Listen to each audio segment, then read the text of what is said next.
ગુજરાત રાજ્યમાં અગ્રવાલ સમાજને સંગઠિત કરવાના ધ્યેય સાથે અગ્રોહા વિકાસ ટ્રસ્ટના રાષ્ટ્રીય અધ્યક્ષ શહેરના મહેમાન બન્યા હતા. અકોટા અગ્રવાલ ભવન ખાતે સમારોહ યોજવામાં આવ્યો હતો. હરિયાણાના અગ્રોહા વિકાસ ટ્રસ્ટના રાષ્ટ્રીય અધ્યક્ષ બજરંગ દાસ ગર્ગ શહેરની 2 દિવસની મુલાકાતે આવ્યા છે. ગતરોજ હરણી એરપોર્ટ ખાતે અગ્રવાલ સમાજના લોકોએ બજરંગ દાસ ગર્ગનું સ્વાગત કર્યું હતું. અકોટા અગ્રવાલ ભવન ખાતે સંમેલનમાં હાજરી આપી હતી. જે પ્રસંગે બજરંગદાસ ગર્ગે જણાવ્યું હતું કે ગુજરાતમાં અગ્રવાલ સમાજના લોકોને સંગઠિત કરવાનું ધ્યેય છે. અગ્રોહા ધામમાં 1500 કરોડના ખર્ચે વિકાસનું કામ ચાલી રહ્યું છે. અગ્રોહા ધામ સાથે સમાજના લોકોની આસ્થા જોડાયેલી છે. અગ્રોહા ધામમાં નેતૃત્વમાં ઘણા નિર્ણયો લેવામાં આવ્યા છે. દેશના તમામ તીર્થસ્થાન ખાતે 1.5 કરોડના ખર્ચે ભવનનું નિર્માણ કરશે. પ્રથમ તબક્કામાં ₹125 કરોડના કામની શરૂઆત પણ થઈ ગઈ છે. અગ્રવાલ સમાજના લોકોને લગ્ન પ્રસંગમાં નિઃશુલ્ક સુવિધા મળશે. 35 કરોડના ખર્ચે અગ્રોહા ધામમાં વિકાસના કામો થઈ રહ્યા છે. અત્રે ઉલ્લેખનીય છે કે અગ્રોહા વિકાસ ટ્રસ્ટના રાષ્ટ્રીય અધ્યક્ષ બજરંગદાસ ગર્ગ અને અગ્રવાલ સમાજના અગ્રણી તથા રાજ્યસભાના સાંસદ સુભાષ ચંદ્રા વડોદરા આવતા જ અગ્રવાલ સમાજના લોકોમાં ખુશીની લાગણી અનુભવી હતી. अग्रवाल धाम अग्रवाल विकास ट्रस्ट का हमने सम्मेलन भी किया, मीटिंग भी की और अग्रवाल धाम के नेतृत्व के अंदर अनेकों ऐतिहासिक फैसले लिए गए हैं, जिसके अंदर जितने भी देश के अंदर तीर्थ स्थान है, हर तीर्थ स्थान के ऊपर 1500 करोड़ की लागत से अग्रवाल धाम के भवन बनाए जाएंगे, जिसमें प्रथम चरण के ऊपर 125 करोड़ की लागत से काम शुरू कर दिया गया है, जिसके अंदर 30-35 करोड़ की लागत से अग्रवाल धाम में विकास कार्य शुरू कर दिए गए हैं.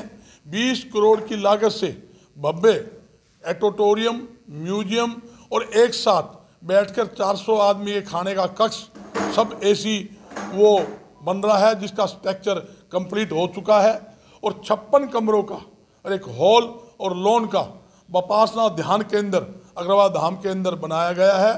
जो भी बाहर से लोग आएंगे उनको ठहरने की, खाने की व्यवस्था सब फ्री होगी और 15 दिन का वहाँ कोर्स होगा.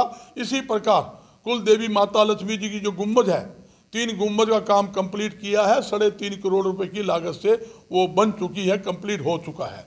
इसी प्रकार दिल्ली में कनॉट प्लेस के साथ अग्रवाल धाम भवन का हमने प्लॉट ले लिया है, जिसकी 4 दीवारी और ऑफिस खोल दिया है और उसके अंदर भी भव्य भवन बनाने जा रहे हैं. इसी प्रकार बम्बे के अंदर एक भवन हमारा कंप्लीट हो चुका है और 1.5 एकड़ के अंदर और नया भवन बनाने के लिए बम्बे में भी 1.5 एकड़ जमीन और मोल ली गई है. इसी प्रकार अयोध्या के अंदर जो श्री भगवान रामचंद्र जी की जन्मभूमि है, वहाँ पर भी अग्रवाल धाम का भवन बनाया जाएगा. उसके लिए वहाँ के यूपी के मुख्यमंत्री योगी जी से हमारी बातचीत हो चुकी है. योगी जी ने भी ज़मीन देने का आश्वासन दिया है. जल्दी ही मैं सरकार की तरफ से आपको ज़मीन दूंगा और जहाँ जहाँ सरकार की तरफ से ज़मीन मिलेगी वहाँ सरकार से लेंगे. जहाँ ज़मीन नहीं मिलेगी हम अपने पैसे के, समाज के सहयोग से, समाज के पैसे से वहाँ ज़मीन लेकर करोड़ों रुपए की लागत से भव्य अग्रवाल धाम के भवन बनाएंगे.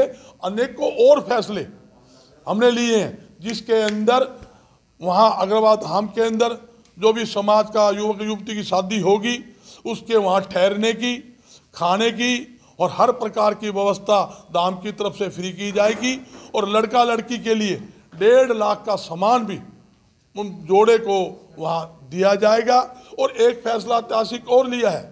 समाज से मेरी अपील है, भाई जो अपने बच्चों के रिश्ते करे, बच्चों की शादी करे, जो भी मिलनी ले, पहली मिलनी महाराजा अग्रसेन जी के नाम की निकाले, वो धाम में जमा होगी, ताकि हमारे बच्चों को पता लगेगा कि मेरा भी अग्रवाल धाम के विकास में योगदान है. और जब वो उसे पता लगेगा भी मेरी मिलनी, पहली मिलनी महाराजा अग्रसेन जी के वहाँ चरणों में गई है और वो धाम में जमा हुई है, तो वो उसके बारे में जानकारी लेगा. जब उसके बच्चे आगे होंगे तो वो बताएगा, बेटे जो हमारी शादी हुई थी उस शादी के अंदर जो पहली मिलनी जमा हुई अग्रवाल धाम में जमा हुई है, उसमें हमारा योगदान है. इसी प्रकार यहाँ अग्रवाल धाम का जो विकास हो रहा है अग्रवाल में, उसके साथ हमने 277 एकड़ के अंदर अग्रवाल मेडिकल कॉलेज बनाया हुआ है, जिसमें 3000 पेशेंट की डेली ओपीडी है. और अग्रवाल जो हमारा है वो महाराजा अग्रसेन जी की राजधानी थी, जहां पर पूरे गरीबों को ऊंचा उठाने के लिए, जरूरतमंद की मदद के लिए महाराजा अग्रसेन जी ने काफ़ी अनेकों योजनाएं लागू की। जहां तक कि एक हर घर से एक ईंट एक मुद्रा देने का जो निर्णय लिया और घर घर से हर जरूरतमंद को एक ईंट एक मुद्रा दी जाती थी। उसका एक उद्देश्य था, ईंट से जो जरूरतमंद गरीब व्यक्ति आता था वो अपना मकान बना ले, मुद्रा से पैसे से अपना व्यापार कर ले। उसी जो महाराजा अग्रसेन नगरी जो महल था महाराजा अग्रसेन जी का, जो टिल्ले के रूप में बदल चुका है, उसका खुदाई का काम भी केंद्र सरकार से बातचीत हो चुकी है। 100 करोड़ की लागत से वो महल की खुदाई का काम भी शुरू किया जाएगा। जो खुदाई होगी, खुदाई में जो भी सामान निकलेगा, जो अग्रवाल धाम के अंदर 20 करोड़ की लागत से एटोटोरियम जो म्यूजियम बन रहा है, वो सामान जो अग्रवाल धाम में हमारे पास जो सामान पड़ा, वो सामान वो जो म्यूजियम के अंदर रखा जाएगा, ताकि आने वाली युवा पीढ़ियों को जो महाराजा अग्रसेन जी की जीवनी जो गाथा है उसको समझकर प्रेरणा ले और राष्ट्र व जनता की तरक्की के सेवा के लिए युवा पीढ़ी आगे आए। इसलिए हमने ये म्यूजियम बनाया है ताकि लोगों को अच्छी शिक्षा मिल सके। ये हमारा मुख्य उद्देश्य है।